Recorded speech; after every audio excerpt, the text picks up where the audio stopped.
Timmy, Kids TV. Dan, dober dan, Diana tu in ti si tam. A gremo skupaj? Dan, dober dan, jaz sem tu in ti si tam. Dobrodošli v knjižnem kotičku, v katerem danes ne bomo brali pravljice, ampak bomo skupaj reševali izzive. In v pomoč nam bo kolo sreče, ki ima ogromno izzivov. Sicer ne bomo imeli časa, da bi čisto vse skupaj rešili, ampak bomo izbrali 3, oziroma kolo sreče, ko ga bomo zavrteli, nam bo povedalo, katere 3 izzive bomo rešili skupaj. Zdaj pa, dobro napnite možgane. Razmigajte prste, kajti čas je, da skupaj zavrtimo kolo sreče. Ste pripravljeni? Jaz sem. Takole ga bom odložila na tla in ga močno zavrtela. A ste že kaj radovedni, kaj bomo skupaj počeli? No pa poglejmo.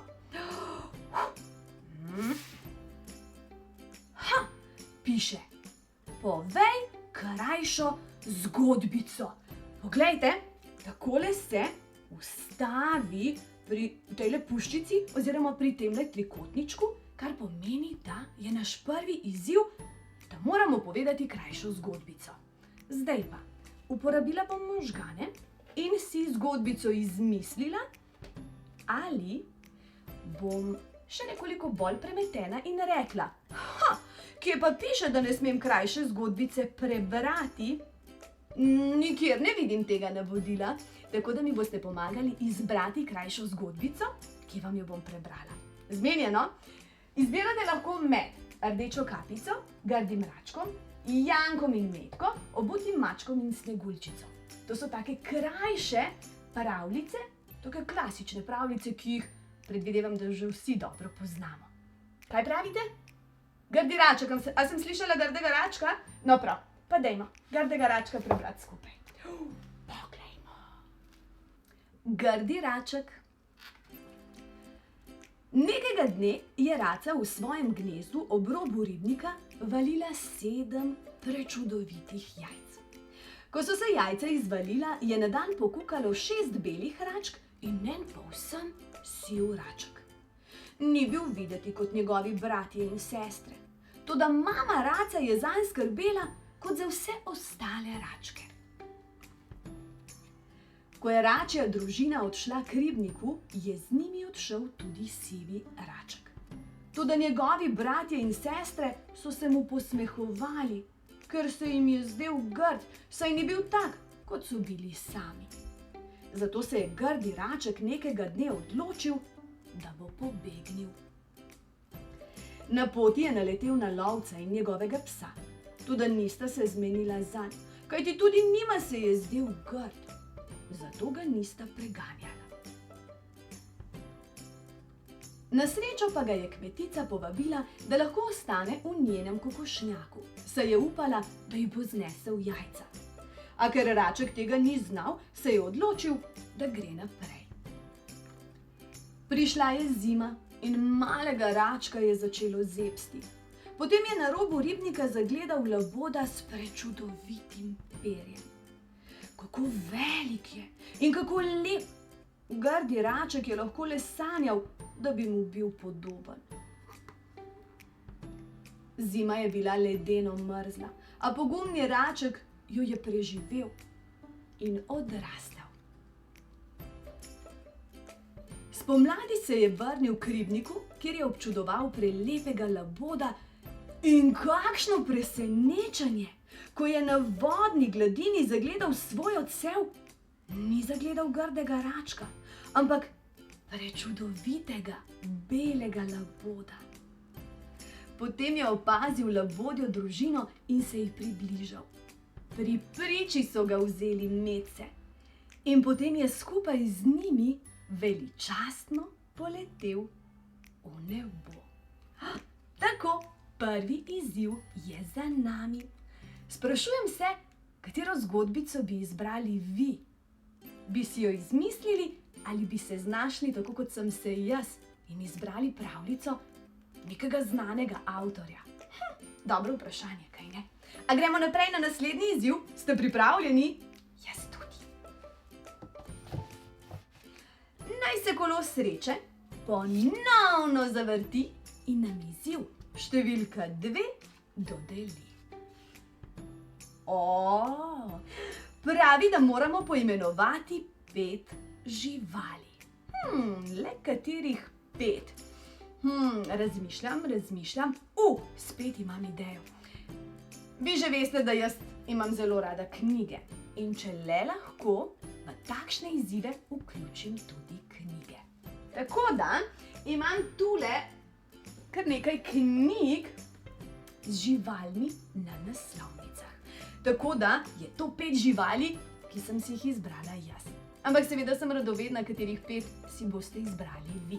Ampak ker vas ne slišim, predlagam, da pogledamo tistih 5, ki sem si jih zamislila jaz. In sicer, to je, pomagajte mi, katera žival je to? Kako? Delfin, zelo dobro. Takole ga bom semle postavila. Delfin. Katera žival pa je tole? Opica, krasno. Pa ne mi reči, da vi že poznate vse te živali. Zelo dobro. Kar eno petko ali pa kepco bi vam dala, če bi vas imela tule pred seboj. Ok, gremo naprej. Katera žival je to? A je to ptič, ki ne leti po držalo? To je pingvin, res je. Ok. Strašni, čudoviti kralj živali. Lev, zelo dobro. In še krokodil. Tako, pa smo opravili izziv številka 2. A ponovimo še enkrat živali? Dobro, rekli smo krokodil, lev, pingvin, opica in delfin. Kolo sreče? Tretji izziv, prosim. Preden zavrtimo kolo sreče in izvemo, kakšen je izziv številka 3, moramo najprej za seboj pospraviti. Jaz upam, da doma tudi vestno za seboj pospravljate in tako pomagate staršem, da jim ni treba pospravljati za vami. Pospravljate, kaj ne? Dobro, takole knjigice vrnem na njihovo mesto in se pripravim na izziv številka 3. Mečkan sem nestrpna. Mogoče tudi mečkan nervoskana, kaj pa če bo naslednji izziv tak, ki ga ne bom znala ali zmogla? Kaj pa v tem primeru? Kaj pravite? Če se bom potrudila, ga bom zagotovo znala in zmogla. V bistvu imate prav. Kolo sreče? Naj se vrti. In nam še tretji izziv dodeli. Zgraditi moramo stolp. Spet moramo nekoliko uporabiti naše možgane in domišljijo. Stolp. Kot vidite, nimam nikakršnih kock. Česa pa imam ogromno okoli sebe? Knjig, seveda, spet smo pri knjigah. Kar pomeni, da tudi stolp lahko zgradimo s pomočjo knjig. Res je. No, katere bom izbrala? Kaj pa, če izberem te? Nič ne piše, kako zelo visok mora biti ta stolp, ampak jaz mislim, da lahko uporabimo še kakšne knjige, pa naredimo srednje visok stolp. Ste za? Vi ga lahko zgradite iz kock, iz škatel, pustite domišljiji prosto pot, pa boste videli, kam vas bo odpeljala. Ampak jaz, kot že rečeno, zelo rada uporabljam knjige v kakršnekoli namene že. Tokrat bom z njimi zgradila stolp. Takole, začnem z eno.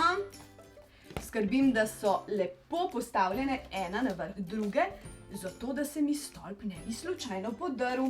Višji kot je stolp, manj je stabilen. Kaj to pomeni? Se pravi, če je knjigic manj, ga je težje prevrniti, premakniti, oziroma sam se zagotovo ne bo podrl, če ga mi ne bomo. Zdaj pa višje, kot bi gradili, več je možnosti, da se nam stolp podre. Zato je zelo pomembno, da ga previdno in zelo natančno postavimo. Poglejte ga. Kakšen se vam zdi? Zdaj pa nimam več enako velikih knjig, ampak bom dala nekoliko večje, nekoliko debelejše, širše. Tako. Ampak, kaj je bistvo? Da smo skupaj opravili še tretji izziv. In sicer, ta nam je narekoval, da moramo sestaviti stolp in voila, stolp smo sestavili. Tako pa smo s skupnimi močmi uspešno opravili tudi tretji izziv. Ampak, kot ste lahko opazili, na kolesu sreče niso zgolj 3 izzivi, ampak jih je še veliko več. In vse ostale izzive lahko opravite skupaj s svojimi starši, z bratci, sestricami, prijatelji. In tako kot smo se zabavali mi, sem prepričana, da se boste zabavali tudi vi s svojimi najbližjimi. Zdaj pa je čas, dragi malčki, da se objamemo, si pošljemo poljubčka in rečemo pa do prihodnjič!